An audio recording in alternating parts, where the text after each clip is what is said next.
विश्व की सबसे बड़ी आबादी वाला देश बन गया भारत और इसी के साथ हमारी तेल के ऊपर बढ़ती हुई निर्भरता एक चिंता का विषय है, जिसको लेकर के अलग-अलग शोध कार्य और उसके अल्टरनेटिव की तलाश है, जिसमें से एक अल्टरनेटिव पेट्रोल में बायोफ्यूल के मिक्स करने को लेकर है।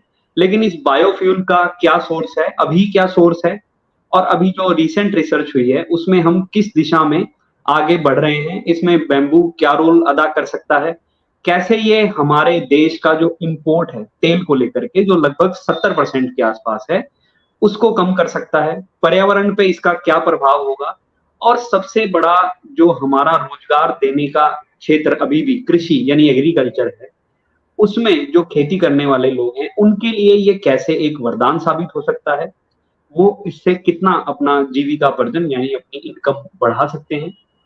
इन सब विषयों के बारे में आज हम बात करेंगे और आज के हमारे जो गेस्ट हैं, उन्होंने एक आर्टिकल लिखा है इस पूरे रिसर्च को लेकर के इस मैगजीन मेरे पास भी है, आप लोग इस मैगजीन में जा करके देख भी सकते हैं साइंस इंडिया की वेबसाइट पे। तो मैं अजय शर्मा रिसर्च कॉम के इस प्लेटफॉर्म पे सबका स्वागत करता हूँ। साथ ही मैं स्वागत करता हूँ आज के हमारे गेस्ट प्रोफेसर राजीव सिंह जी का, जो दिल्ली यूनिवर्सिटी के कॉलेज आत्माराम सनातन कॉलेज से हैं और केमिस्ट्री डिपार्टमेंट में हैं सर वहाँ पर। सर का विषय केमिस्ट्री। सर बहुत-बहुत स्वागत आपका इस प्लेटफॉर्म के ऊपर। धन्यवाद अजय जी। तो सर सबसे पहले जो मेरा क्वेश्चन है वो इसी चीज को लेकर के है कि बैम्बू के ऊपर हाल ही में जो आपने ये आर्टिकल लिखा है, तो बैम्बू कैसे एक अल्टरनेटिव सोर्स हमारे लिए साबित हो सकता है और वर्तमान की स्थिति में हम बायोफ्यूल को लेकर के किस सोर्स के ऊपर डिपेंड हैं और अब हम किस दिशा में आगे बढ़ सकते हैं? देखिए, ये भारत सरकार की दूरदर्शिता ही है कि टेक्नोलॉजी जैसे जैसे एडवांस हो रही है वो उसको अडॉप्ट भी बहुत जल्दी कर रहे हैं। जब इथेनॉल ब्लेंडिंग शुरू हुई थी तो अल्कोहल को ऐड करना शुरू किया और अल्कोहल का जो एक्सट्रैक्शन था वो था शुगर केन से, गन्ने से। दुनिया भर में गन्ने को ही यूज़ किया जाता है इथेनॉल के लिए, लेकिन हमारे इंडिया की रिसर्च और साइंटिस्ट और इंडस्ट्रीज़ ने बैम्बू को दुनिया में पहली बार बैम्बू से भी इथेनॉल निकालने का प्रोसेस डिवाइस किया। और इंडिया के अंदर बैम्बू का प्रोडक्शन बहुत अच्छा है, नॉर्थ ईस्ट पूरा हमारा बैम्बू बहुत प्रोड्यूस करता है। इसी तरह हमारे बाकी स्टेट्स में भी अच्छा खासा प्रोडक्शन है। ठीक, अब उसकी वजह से आप कंपैरिजन देखिए कि जहाँ पर 1 एकड़ ज़मीन से 1 एकड़ गन्ने से जहाँ पर हमारे को 500 लीटर इथेनॉल मिल रहा था, वहाँ पर 1 एकड़ बैम्बू से हमें 10,000 लीटर इथेनॉल मिल रहा है। तो ये अपने आप में बहुत बड़ा एक कंपैरिजन है कि 1 एकड़ से जहाँ पर 500 लीटर का प्रोडक्शन था, वहाँ पर 10,000 लीटर का प्रोडक्शन है। तो गवर्नमेंट ऑफ इंडिया ने शुगर केन से तो हम ले ही रहे थे और आज की तारीख में इंडस्ट्री सेटअप होनी शुरू हुई, लेकिन जब बैम्बू को आइडेंटिफाई किया कि बैम्बू से प्रोडक्शन बहुत अच्छा है, तो दुनिया में सबसे पहली बार इस टेक्नोलॉजी को अडॉप्ट करके इसके बेस पे इंडस्ट्री सेटअप करनी शुरू कर दी, जिसका अब हमारे को ये फ़ायदा है कि हमारे पास कुछ इंडस्ट्रीज देश के अंदर स्टैब्लिश होने लगी हैं। और ये चीज़ जैसे मैंने आपको बताया पहली बार है दुनिया के अंदर कि बैम्बू से इथेनॉल को प्रोड्यूस कर रहे हैं फॉर ब्लेंडिंग इनटू पेट्रोलियम। जी सर, ये जो ब्लेंडेड एंड पेट्रोलियम है, इसको थोड़ा अगर आप एक सिंप्लीफाई करके थोड़ा बता दें कि अभी कितना परसेंट ब्लेंडेड पेट्रोल में हो रहा है और कितना इसका टारगेट कुछ ऐसा है क्या? जी देखिए, ब्लेंडिंग ऑफ पेट्रोल जो है, भारत सरकार ने अल्कोहल, हम एक प्रोडक्ट केमिकल होता है, सॉल्वेंट होता है जिसको हम यूज़ करते हैं, पेट्रोल में ऐड करते हैं। ठीक, 100% आप पेट्रोल अगर इंपोर्ट करेंगे तो महंगा पड़ता है। जहाँ पर 1 लीटर चाहिए पेट्रोल गाड़ी के अंदर, उसके अंदर अगर आप 95% जो पेट्रोल डालें और 5% इथेनॉल ऐड करेंगे तो उसकी जो एफिशिएंसी है वो अच्छी रहती है। और क्या हुआ कि जो हमारे को है, एक जहाँ 100 ml पेट्रोल यूज़ करना पड़ रहा था वहाँ 95। तो भारत सरकार ने इसी चीज़ को ध्यान में रखते हुए ब्लेंडिंग ऑफ पेट्रोल शुरू किया। शुरुआत में हमारा टारगेट था 5%। उसके बाद भारत सरकार ने इसको डिवाइस किया कि नवंबर 2022 तक हम लोग इसमें 10% ब्लेंडिंग ऑफ पेट्रोल पूरे देश भर में इम्प्लीमेंट कर देंगे, जिसका टारगेट हम लोगों ने 5 महीने पहले, जो नवंबर 2022 था उससे 5 महीने पहले ही हमने टारगेट अचीव कर लिया। बढ़िया। उसके बाद 2030 का हमारा टारगेट था 20% पेट्रोल, 20% ब्लेंडेड पेट्रोल का, जिसको अब फिर अगेन हमारी दूरदर्शिता और हमारी एफिशिएंसी हम अपने इंडस्ट्री की कहेंगे और चीज़ों कहेंगे, एडॉप्शन ऑफ टेक्नोलॉजी कहेंगे, कि वो हमने 2025 का टारगेट उसको 5 साल अहेड कर दिए हैं, कि 5 साल पहले ही हम इसको टारगेट को अचीव कर लेंगे। यानी कि तो 2030 में हम करने वाले थे, 2025 में हम बिल्कुल करने की बिल्कुल, स्थिति में आ गए हैं। और इसी पिछले महीने अप्रैल 2023 से 20% ब्लेंडिंग ऑफ पेट्रोल शुरू हो चुका है। लेकिन वही है कि धीरे धीरे धीरे ही सारे देश भर के अंदर, सारे पेट्रोल स्टेशन के अंदर ये वाला जो ब्लेंडेड पेट्रोल है कि सप्लाई होगा। ठीक है सर। जी सर अभी वर्तमान की स्थिति में कोई एक यूनिट है जिसके बारे में आप बता सकें जो इस समय बैम्बू से जो बायोफ्यूल है वो एक्सट्रैक्ट कर रहा है हमारे किसी राज्य में, अगर कोई ऐसा यूनिट है क्या? बिल्कुल बिल्कुल बिल्कुल, एक नहीं दो दो यूनिट है, और बहुत ही अच्छा हमने अडॉप्शन किया टेक्नोलॉजी का। सबसे पहला यूनिट जो हमारा आज से 2.5-3 साल पहले शुरू हुआ था, नागार्जुना इंडस्ट्रीज, जो हैदराबाद बेस्ड है, और एक क्या नाम है उसका, लोजा लोजा बैम्बू इंडस्ट्रीज है, जो महाराष्ट्र लातूर बेस्ड है। उन दोनों ने एक टाई अप किया है और एक इंडस्ट्री सेटअप करी है, जिसमें बैम्बू तो आता है लोजा इंडस्ट्रीज से, और नागार्जुना इंडस्ट्रीज में उसका प्रोसेसिंग होता है। तो हमारी पहली देश की इंडस्ट्री जो बैम्बू से एथेनॉल प्रोड्यूस कर रही है, वो ऑलरेडी फंक्शनल है और चल रही है। उसमें जो टेक्नोलॉजिकल नो हाउ है और टेक्नोलॉजिकल जो डाटा है, वो सारा का सारा इंडियन इंस्टीट्यूट ऑफ साइंसेस ने प्रोवाइड किया है।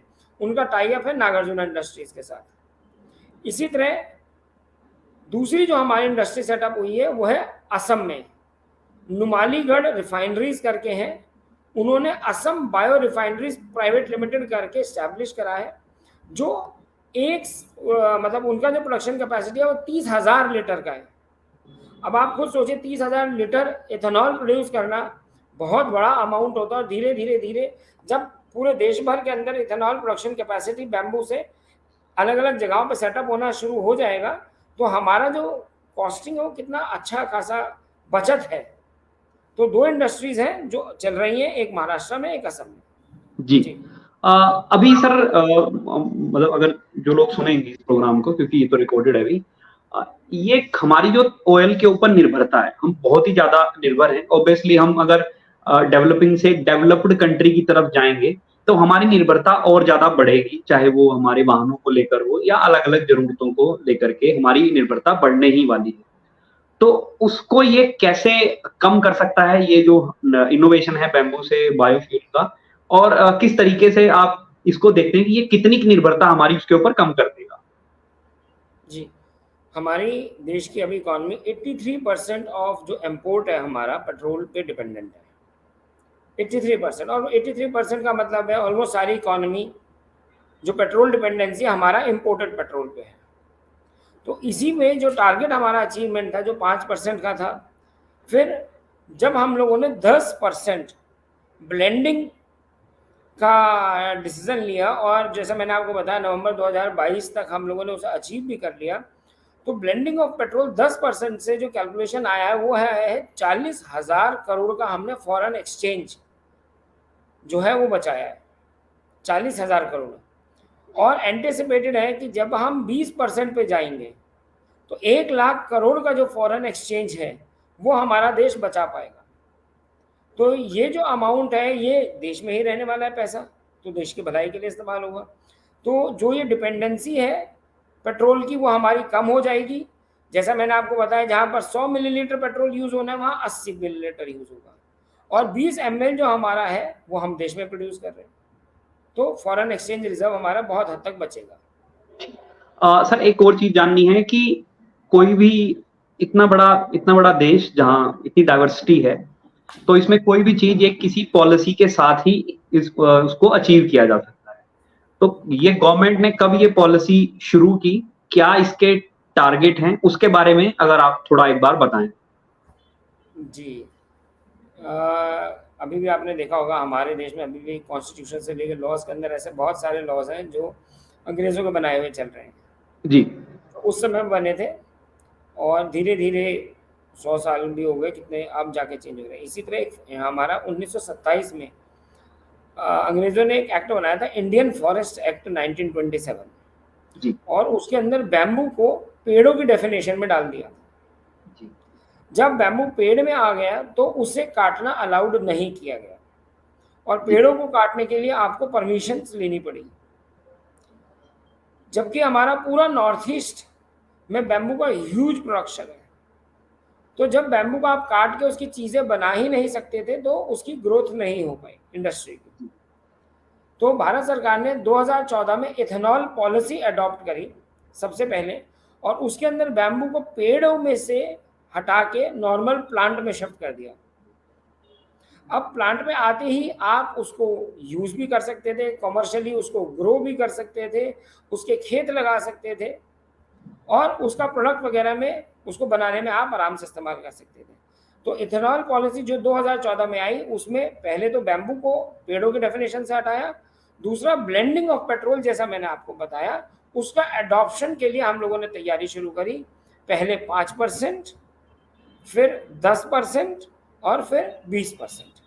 तो 20% का टारगेट 2025 आज की तारीख मतलब आज में तय किया गया है, जो हम अचीव करना, मैंने बताया अप्रैल 2023 से हमने ब्लेंडिंग शुरू कर दी है 20%। जी। सर, क्योंकि ज्योग्राफिकल कंडीशन हमारे यहाँ बहुत डाइवर्स हैं, तो ये भी एक विषय है जानने का कि ज्योग्राफिकली इंडिया में अभी सिचुएशन बैम्बू का कल्टीवेशन ज्यादा कहाँ पर है, और क्या पॉसिबिलिटीज हैं अलग अलग एरिया में, अगर हम देखें इसके कल्टीवेशन की, जो मतलब अनुकूल वातावरण जिससे हम मतलब जो लोग बैम्बू का कल्टीवेशन करना चाहते हैं वो कर सकते हैं, और अभी की क्या स्थिति में कहाँ ज्यादा, वैसे तो नॉर्थ ईस्ट में है ही, आपने भी बताया भी है, लेकिन इसके अलावा भी कहीं है क्या कल्टीवेशन? बैम्बू का कल्टीवेशन देखिए कहीं भी किया जा सकता है। जी ये नॉर्थ ईस्ट में एक बार प्लांट लगा, वो फिर अपने आप ही ग्रो, कुदरती नेचर से इतने सालों तक ग्रो करते रहे। जी लेकिन अगर आप एग्रीकल्चरल पॉइंट ऑफ व्यू से देखते हैं तो बैम्बू को आप, चाहे वो नॉर्थ इंडिया हो, सेंट्रल हो, साउथ वेस्ट, कहीं भी हो, आप बैम्बू फार्मिंग कर सकते हैं। और हमारे बहुत सारे स्टेट्स हैं, जैसा मैंने आपको बताया, सबसे पहले इंडस्ट्री लगी ही महाराष्ट्र में है। अब जी महाराष्ट्र में अगर आपको इथेनॉल प्रोड्यूस करना है तो वो बैम्बू नॉर्थ ईस्ट से नहीं आएगा, वो लोकली ही उगाना पड़ेगा। मैं आपको एक डाटा देता हूँ अभी, अगर मेरे पास है तो। जी जी बिल्कुल। उसमें जो एग्जैक्ट फिगर मेरे पास है, मैं आपसे शेयर करता हूँ। जो ये क्या बोलते हैं, आपका जो महाराष्ट्र है, महाराष्ट्र ने ऑलमोस्ट 1000 एकड़ में, 1000 एकड़ के एरिया में बैम्बू का प्लांटेशन वहाँ के फार्मर्स ने शुरू कर दिया है, सिर्फ जी अपनी नागार्जुना इंडस्ट्री को सप्लाई करने के लिए। और बैम्बू एक ऐसा प्लांट है जो मतलब बहुत स्पीडीली ग्रो करता है, इसलिए उसमें फ़ायदा भी है। और 5 साल के अंदर अगर आपने हिस्से में लगाया है तो आपकी प्रोडक्शन कैपेसिटी एक एक साल में, जैसे आप 5 साल तक लगाएंगे तो पहले साल वाला आपके 5वें साल तक कंप्लीट हो जाएगा, दूसरे साल वाला अगले साल तक। तो विद इन 5 ईयर्स आपके पास एक regular growth of bamboo farming रहती है, और उसका प्रोडक्शन भी बहुत अच्छा है। जैसा मैंने आपको बताया कि वो छोटे से एरिया में बहुत अच्छी ग्रोथ करता है, तो इसलिए उसको पानी चाहिए नहीं, कोई स्पेशल फर्टिलाइजर की रिक्वायरमेंट है नहीं। तो जी ग्रोथ हमारे हर देश में, महाराष्ट्र से लेके उत्तर प्रदेश, मध्य प्रदेश, नीचे आपका जो बेंगलोर, कर्नाटका, सभी में बहुत अच्छा है। यानी कि पूरे भारत में एक अच्छा स्कोप है इसके कल्टीवेशन का।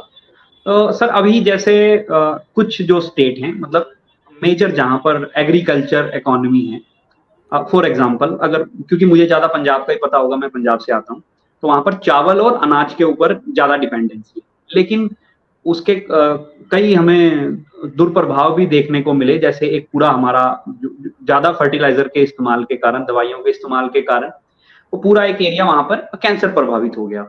या अगर अभी चावल की खेती के बारे में बात करें तो बहुत सारी ऐसी रिपोर्ट आ रही है कि कई सारे पंजाब के एरिया जो हैं वो ड्राई जोन में थोड़े दिन बाद चले जाएंगे, अगर इसी स्पीड से हमारा क्रॉप का डाइवर्सिफिकेशन नहीं हुआ।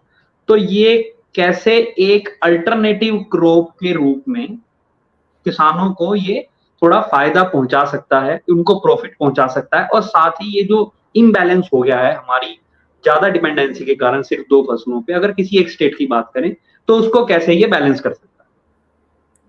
देखिए, इसको ना हम लोग इंडिया में जिसको हम ग्रीन गोल्ड, हरा सोना, बैम्बू को हम लोग ग्रीन गोल्ड भी कहते हैं। जी, और फार्मर्स के कॉन्टेक्स्ट में इसको सबसे पैसा कमाने वाला जिसको आप क्रॉप कहते हैं, उसमें कंसिडर किया जाता है।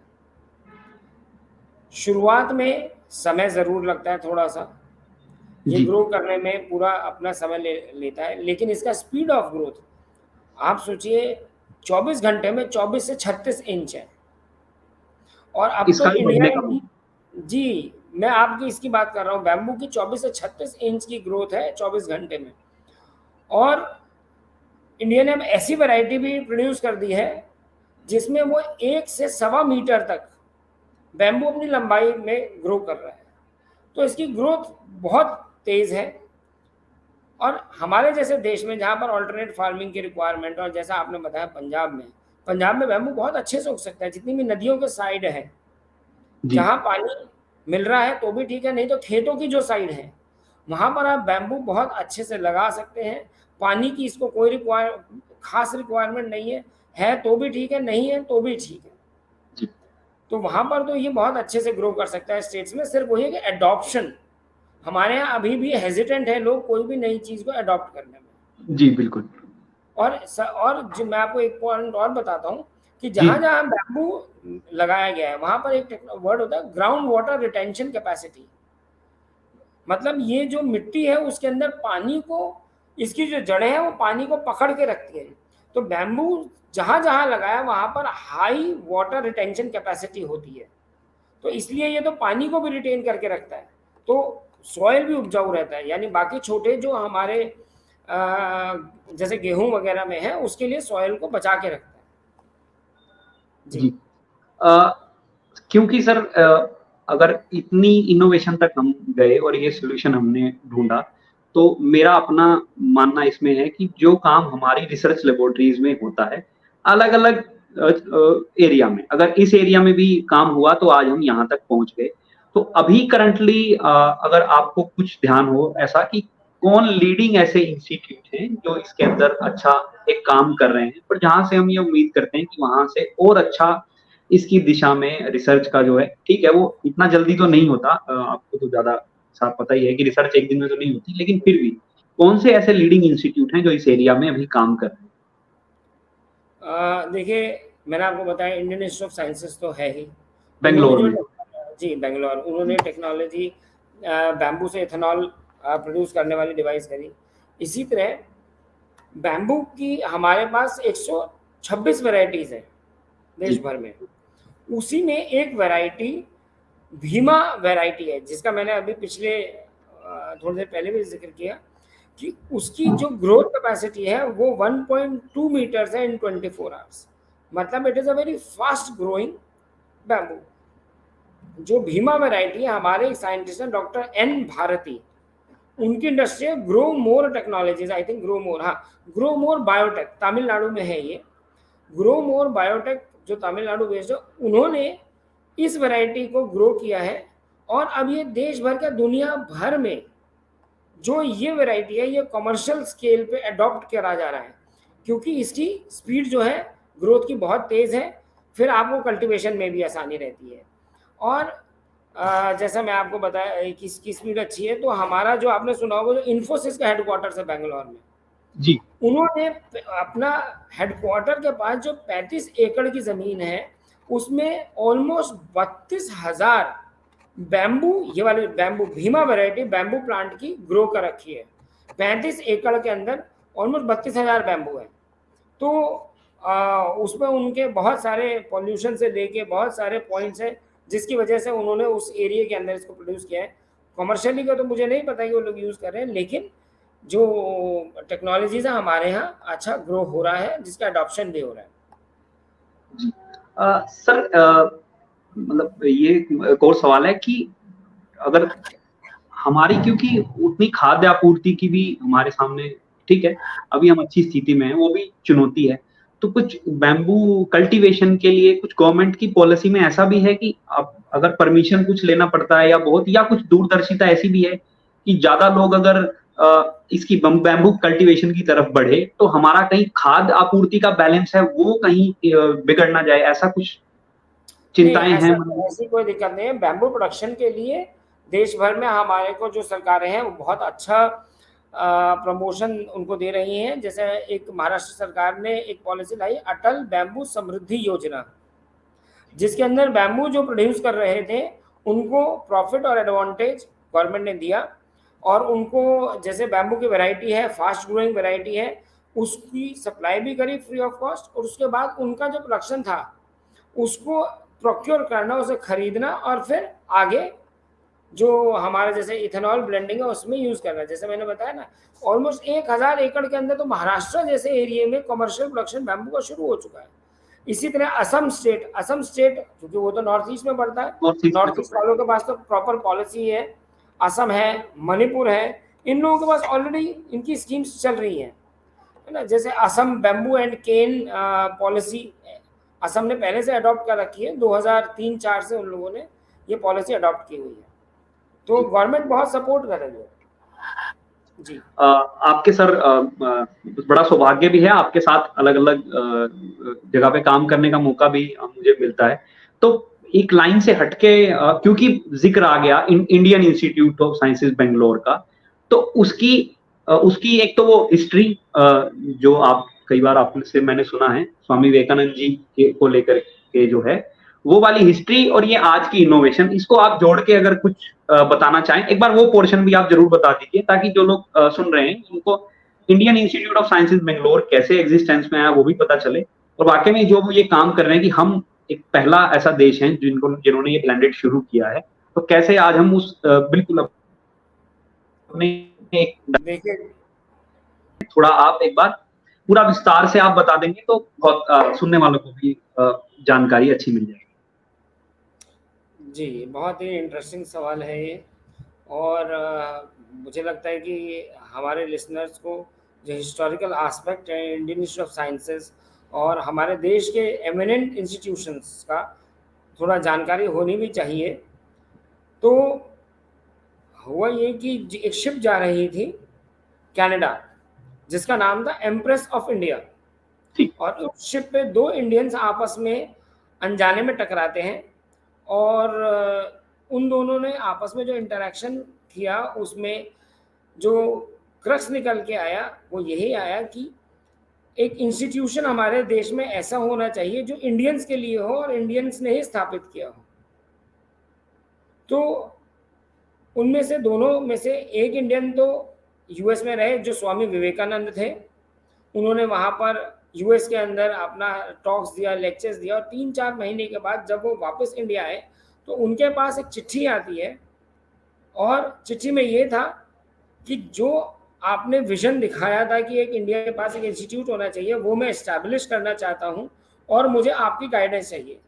तो जो वो इंडस्ट्रियलिस्ट थे उनका नाम था जमशेदजी टाटा, और उन्होंने बेंगलोर में एक इंस्टीट्यूट सेटअप करने की जो रिक्वायरमेंट थी उसके लिए फाउंडेशन ले करना चाहते थे, जिसमें स्वामी विवेकानंद ने फिर उनको मदद किया।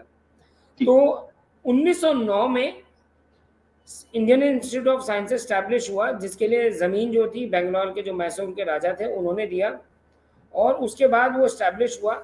जब तक वो इस्टेब्लिश हुआ तब तक ना तो स्वामी विवेकानंद और हमारे जमशेदजी टाटा तो नहीं रहे, लेकिन उस काम को कैरी फॉरवर्ड फिर भगनी निवेदिता थी, उन्होंने कैरी फॉरवर्ड किया, और gradually Indian institute of sciences ने ऐसे ऐसे लोगों को अपने यहाँ अडॉप्ट किया जैसे सीवी रमन, होमी भाभा, विक्रम साराभाई, सतीश धवन, ऐसे एमिनेंट साइंटिस्ट एंड पर्सनैलिटीज़ वहाँ पर आए, उन्होंने काम किया, और इस देश के लिए जो आप कंट्रीब्यूशन आप जानते हैं होमी भाभा से लेके विक्रम साराभाई सभी का, हम लोगों ने अभी रॉकेट बॉयज करके सीरीज भी आई, जी बिल्कुल, बिल्कुल। कैसे उसमें इंडियन इंस्टीट्यूट ऑफ साइंसेस का रोल रहा, और हमारे जो विजन था इंडियंस का, चाहे वो इंडस्ट्रियलिस्ट थे या स्वामी जी थे, उन दोनों के ही विजन से एक इंडियंस के लिए टॉप इंस्टीट्यूट स्टैब्लिश हुआ, जिसका हम आज भी देख रहे हैं कि बैम्बू जैसी चीज़ जो इस देश में हज़ारों साल से थी, और हज़ारों साल से बैम्बू को हम अलग-अलग तरीके से यूज़ भी कर रहे थे। लेकिन जब मॉडर्न टेक्नोलॉजी आई, जब मॉडर्न फ्यूल की रिक्वायरमेंट आई, तो हम ही इंडियंस ने उस हज़ारों साल पुरानी जो हमारे पास प्रोडक्ट था, उसमें से वो चीज़ निकाली जो आज भी रिक्वायरमेंट है। तो ऐसे जी इन्वेंशंस, ऐसे डिस्कवरीज़ इंडियंस हमेशा से करते आए हैं, और उसी में इंडियन इंस्टीट्यूट ऑफ साइंसेज़ जैसे इंस्टीट्यूट हमेशा आगे बढ़े रहे हैं। तो जिस विज़न के साथ इनको रखा गया था 100 साल पहले, वो आज भी अडॉप्ट कर रहे हैं, और मेरे ख्याल से हम इंडियंस का अच्छा आगे रहेगा, तो ऐसे-ऐसे और बहुत चीज़ें हम लोग डिवाइस करेंगे। जी। जी। तो ये बहुत महत्वपूर्ण जानकारी आपने साझा की, क्योंकि कोई चीज़ कहाँ से शुरू हुई, उसके पीछे किन लोगों ने अपना योगदान दिया, योगदान से ज़्यादा त्याग दिया, क्योंकि उस समय हम एकदम आप सबको पता ही है कि हम पराधीनता का हमारा समय चल रहा था। तो सर अगला सवाल मेरा जो है वो ये कि जब मैं आपका आर्टिकल पढ़ रहा था तो इसमें एक ये भी था कि जो बैम्बू कल्टीवेशन है, बैम्बू की फार्मिंग है, वो पोल्यूशन कंट्रोल करने में भी लाभदायक है। तो अभी दिल्ली जैसा बड़ा शहर हम देख रहे हैं, तो हम किस सिचुएशन में पहुंच गए हैं कि बड़े एयर प्यूरीफायर लगाने हमें पड़ रहे हैं। तो बैम्बू इस ये जो प्रॉब्लम है, क्या इसका कोई अल्टरनेट सोल्यूशन दे सकता है हमें, इकोनॉमिक और बाकी चीजों के साथ-साथ? बैम्बू तो बहुत कुछ दे सकता है।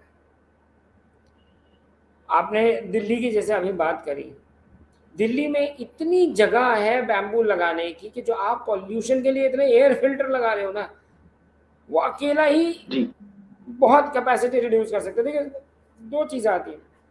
पहले जैसे हमने ब्लेंडिंग की बात करी, अगर जी, हम ब्लेंडेड इथेनॉल यूज़, मतलब ब्लेंडेड पेट्रोल अगर हम यूज़ करते हैं, तो जो जी, फ्यूम्स, एग्ज़ॉस्ट फ्यूम्स आपके गाड़ियों से निकल रही है, अगर आप ब्लेंडेड पेट्रोल यूज़ करेंगे, तो ओवरऑल ऑलमोस्ट 12% के आसपास जो पॉल्यूशन प्रोडक्शन है कार से, वो रिड्यूस होता है।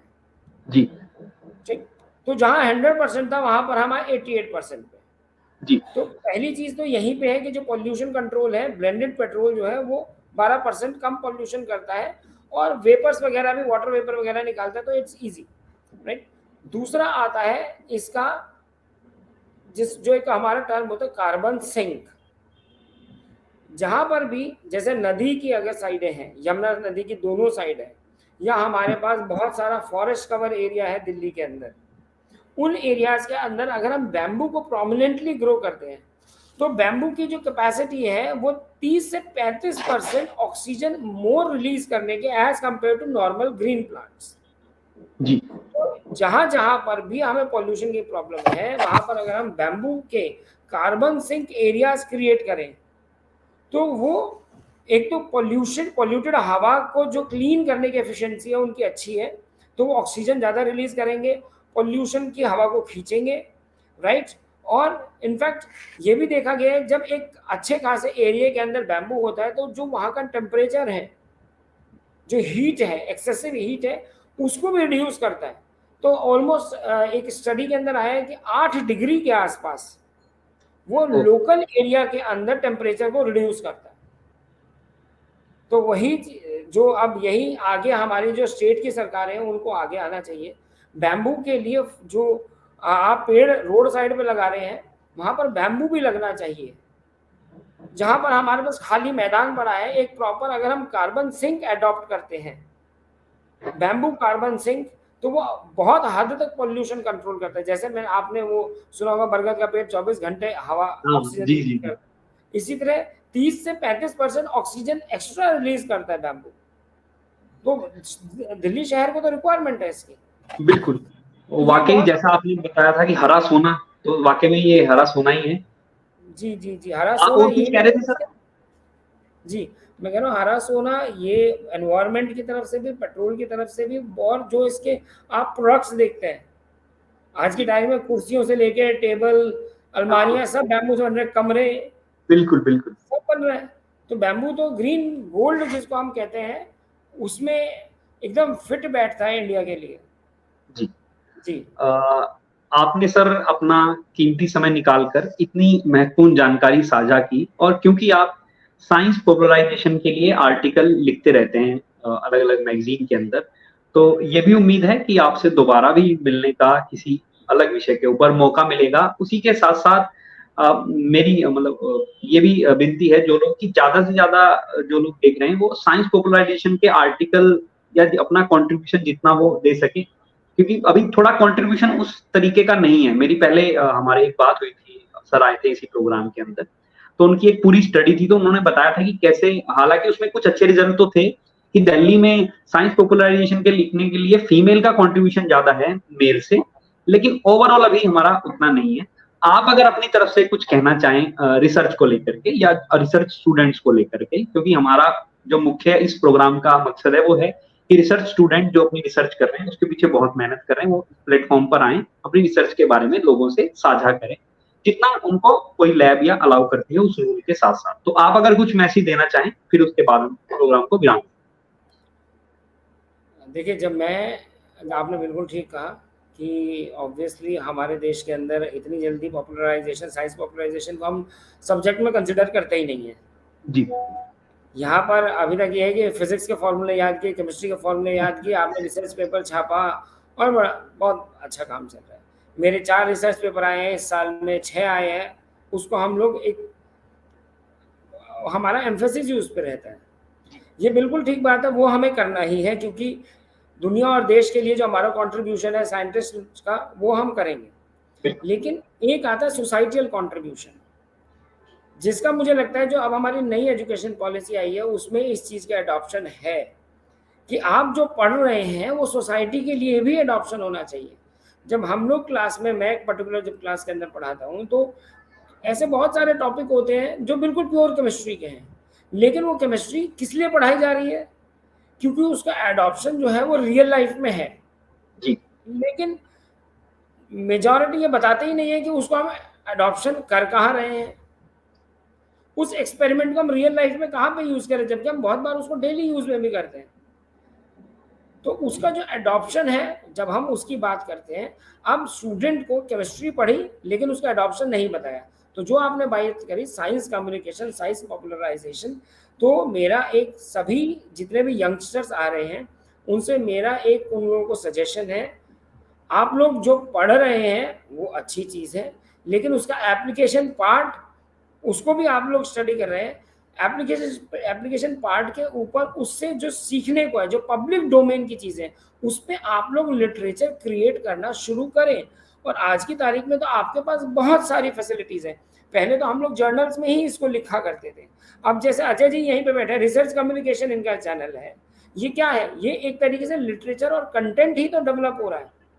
अगर बैम्बू का एडॉप्शन हुआ है तो जर्नल पब्लिक तक कैसे पहुंचेगी बात कि बैम्बू से भी हम लोग इथेनॉल प्रोड्यूस कर रहे हैं, एल्कोहल प्रोड्यूस कर रहे हैं। केमिस्ट्री का स्टूडेंट एल्कोहल का फॉर्मूला पढ़ के खुश हो जाता है, लेकिन एल्कोहल आया कहाँ से? शुगर केन से। इतना सबको पता लग जाता है, स्टूडेंट जो थोड़ा सा आगे बढ़ता है। लेकिन उसी के अंदर, इस देश के साइंटिस्टों ने एक ऐसा तरीका बताया कि बैम्बू से भी इथेनॉल निकाल के, जिसकी कैपेसिटी कई गुना तेज है। उस टाइप के एग्जाम्पल्स आज के बच्चों को, जो अब नए स्टूडेंट्स आ रहे हैं साइंस को, उनको अपने वर्क को पब्लिक के अंदर लेके आना चाहिए। उन्हें बताना चाहिए कि जो मैंने काम किया है ये, इसका फायदा यहाँ मिलेगा, जिससे कि जो छोटे लेवल के बच्चे हैं उनको एक कहते हैं क्यूरियोसिटी उनकी जागे कि जब मैं काम करूंगा तो मैं इससे भी आगे बढ़िया काम करूंगा। आपने इतना किया, आपने शुगर केन से निकाला, फिर आपने बैम्बू से निकाला, तो हो सकता है आने वाली जनरेशन इससे भी हाई कैपेसिटी हमारा इथेनॉल निकाल सके। बिल्कुल। तो साइंस कम्युनिकेशन एक बहुत ज़रूरी चीज़ है पब्लिक डोमेन तक नए बच्चों को, नई जनरेशन को इंस्पायर करने के लिए। जी। इसी उम्मीद के साथ कि आपसे फिर मुलाकात होगी किसी दूसरे विषय को लेकर। आपने अपना कीमती समय दिया, बहुत-बहुत धन्यवाद। धन्यवाद अजय जी।